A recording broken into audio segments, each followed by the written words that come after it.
Hello everyone, this is Rohit Dalia, continuing with the explanation of the chapter, which is the rise of nationalism in Europe. In the previous lecture that we conducted for this chapter, we discussed certain things. We will quickly revise it. The first thing that we discussed was the chapter, that is the textbook, starts off with a painting, and the painting is painted by a person named Frédéric Soriot. He was a French artist, famous for his prints, and he prepared these prints in 1848, visualizing and having a dream of a world consisting democratic and social republics. Now that was a time, that is around 1848. जिस time पे almost all the countries were ruled by some kings, monarchs or any of such dictators. In short, उस time पे countries जो है वो democratic या republics नहीं हुई थी. धीरे धीरे क्या हुआ, people like Frédéric Soriot, through his paintings, through poems, through literary works और through revolutions, किसी ना किसी मीडियम को यूज़ करके उन्होंने डिमांड करना स्टार्ट किया that they would prefer to have a democratic form of government or republic form of government, but at no cost they would continue with the government that they already had for so many years. Let it be, let's take an example of France. So French revolution 9th में जो पढ़ा हमने, उसमें वही देखा that hundreds of years से क्या है, वहाँ पे एक मोनार्क रूल चल रहा था, बर्बन डायनेस्टी. सो उसको एंड किया गया, वहाँ पे भी Republic form of government establish की गई और डेमोक्रेसी को लाने की ट्राई की गई. तो इस चैप्टर में we are suppose to study only about the 19th century changing trends in and across Europe.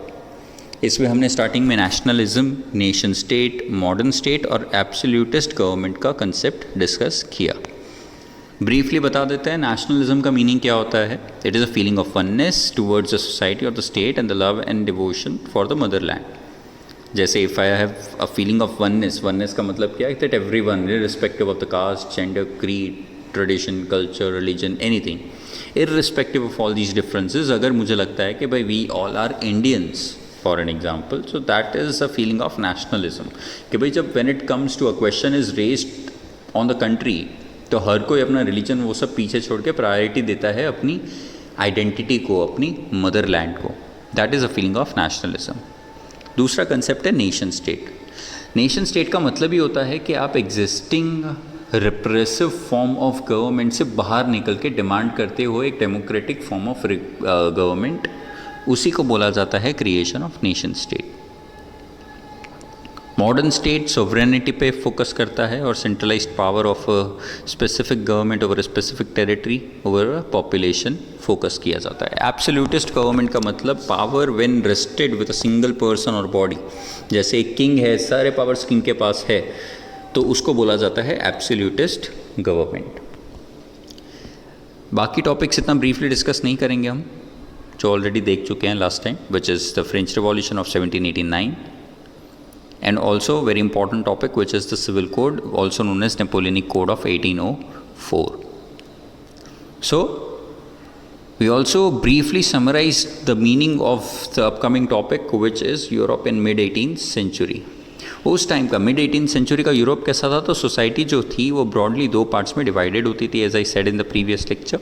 पहला सेक्शन था एरिस्टोक्रेसी, दूसरा सेक्शन था पीजेंट्री. इसको आप समझ सकते हो, समझने के लिए आप बोल सकते हो जैसे रिच एंड पुअर. ऐसा सेक्शन जिसके पास पैसे ज़्यादा थे, वेल्दी थे, कुछ राइट्स ज़्यादा थे, प्रिविलेज थे, वो एरिस्टोक्रेसी थी. और दूसरे पीजेंट्री थे जो हार्डवर्क करने वाली पॉपुलेशन थी.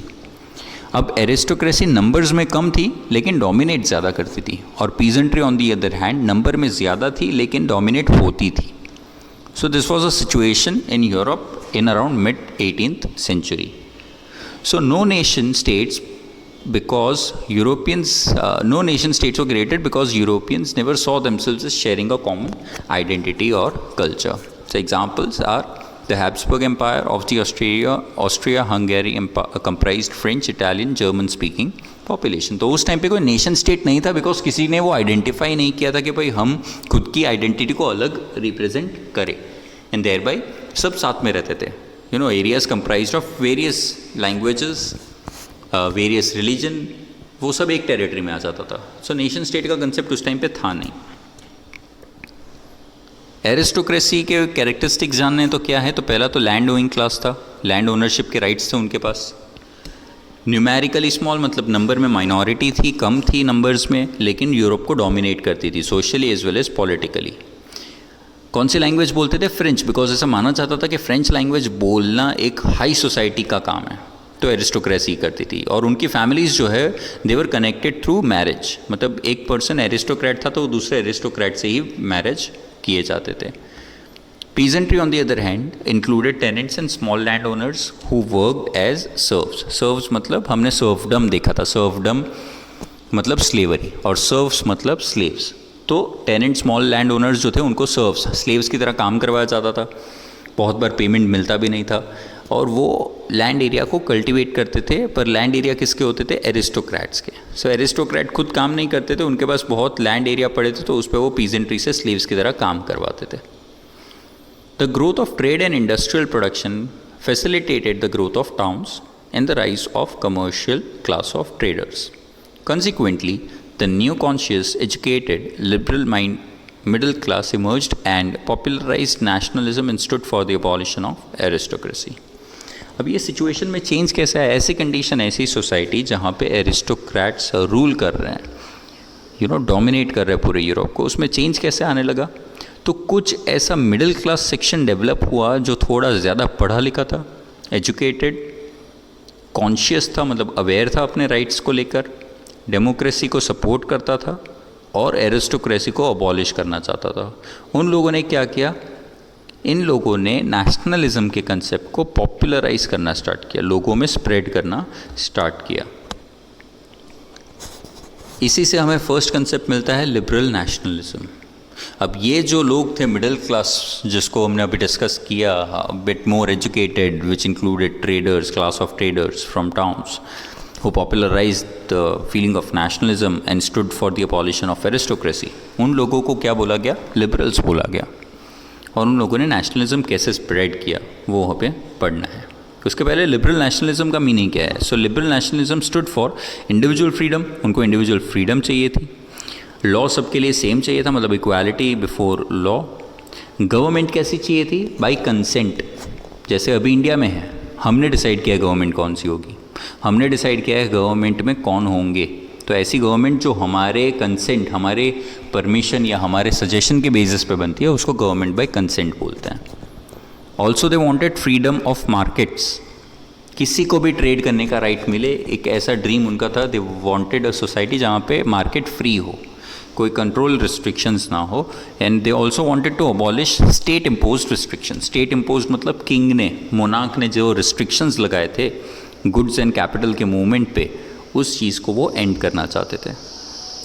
Liberalism became the main concern in Europe after French revolution because, so Europe में फ्रेंच रिवॉल्यूशन के बाद क्या हुआ? लिबरलिज्म एक बहुत बड़ा we can say tension create कर रहा था for the rest of the Europe. ऐसा क्यों हुआ?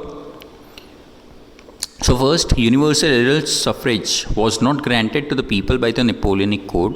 Men without property and women were denied the right to vote. सबसे पहला पॉइंट तो ये है कि भाई यूनिवर्सल एडल्ट फ्रेंचाइज दी ही नहीं गई according to the Napoleonic code. और जिसको राइट टू वोट मिला वो कौन थे? या तो बेटर टू अंडरस्टैंड किसको राइट टू वोट नहीं मिला, तो मेन विदाउट प्रॉपर्टी, जिसके पास प्रॉपर्टी नहीं होती थी, जिसके पास प्रॉपर्टी ओन करने के राइट्स नहीं थे, मतलब कहीं ना कहीं पीजेंट्री, एरिस्टोक्रेट्स के सिवाय सब, उनको वोटिंग राइट नहीं मिले, प्लस वुमेन को भी वोटिंग राइट्स नहीं मिले। Women were made subjects to the authority of men. Women were made subjects to the authority of men का मतलब women had to do everything that was dictated by the men. So कहीं ना कहीं gender के basis पे main जो थे वो ज़्यादा डोमिनेट करते थे वुमेन को in the society. Markets were not free as the 39 Confederation of France had their own laws which posed problems for the free movement of goods. Market free चाहिए थे पर अभी तक हुए नहीं थे, क्योंकि जो 39 कन्फेडरेशन फ्रांस में बनाए गए थे बाई नेपोलियन, उसमें हर एक जगह पे खुद के लॉज बनाए गए थे for the movement of goods. तो कहीं पे रिस्ट्रिक्शंस थे, कहीं पे कम थे, कहीं पे ज़्यादा थे, लेकिन कोई कॉमन रूल नहीं था, resulting in to delay in abolition for the restrictive market. तो फ्री मार्केट अभी तक नहीं हुए थे। And the last is There were no standard weights and measures and no fixed rates of custom duties which greatly affected the trade. आज की date में मैं गुड सेल करने जाता हूँ तो जहाँ कहीं भी चला जाऊँ वेट्स और मेजर्स सेम ही रहता है. 1 kg will remain 1 kg, 1 liter will remain 1 liter and the currency is valued at a common scale. ये आज की डेट में होता है ताकि ट्रेड इजीली हो और किसी को अनवांटेड एडवांटेज या किसी को अननेसेसरी लॉस ना हो, इसीलिए कॉमन मेजर होना ज़रूरी है. लेकिन उस टाइम पे क्या था, कॉमन स्टैंडर्ड वेट्स मेजर्स थे ही नहीं, तो इसकी वजह से ट्रेड बहुत डिफ़िकल्ट था. Liberalism fused with the French revolution envisaged the end of autocracy and clerical privileges. Clerical privileges का मतलब होता है बर्थ प्रिविलेज जो क्लर्जी को मिले थे, नोबिलिटी को मिले थे, उसको क्लेरिकल प्रिविलेजेस बोलते हैं. उसका एंड हुआ. इंट्रोडक्शन ऑफ अ कॉन्स्टिट्यूशन, नया कॉन्स्टिट्यूशन बनाया गया और एक रिप्रेजेंटेटिव गवर्नमेंट बनाई गई जिसमें एग्जीक्यूटिव, लेजिस्लेचर और जुडिशरी थी. प्राइवेट प्रॉपर्टी के रूल्स को चेंज कर दिया गया. ट्रेड रिस्ट्रिक्शंस हटा दिए गए और मार्केट्स को फ्री कर दिया गया. This is what happened because of liberalism in French revolution. ये सारे पॉजिटिव आउटकम्स आए. Next is a 1 mark question. what was Zollverein? So it was a customs union formed in 1834 at the initiative of Prussia. Prussia ने इसका initiative लिया था और एक customs union बनाया था 1834 में, जिसको ज़ोल्वेरेन बोला गया था. इसने क्या किया, तो इसने टैरिफ बैरियर्स हटा दिए. नंबर ऑफ करेंसीज जो पहले 30 थी उसको 2 कर दी. सो नंबर ऑफ करेंसीज भी रिड्यूस कर दी. ट्रेड बैरियर्स हटा दिए, ट्रेड फ्री कर दिया और ट्रेड काफ़ी ज़्यादा इम्प्रूव हुआ because of this customs union formed by Prussia in 1834 named as ज़ोल्वेरेन.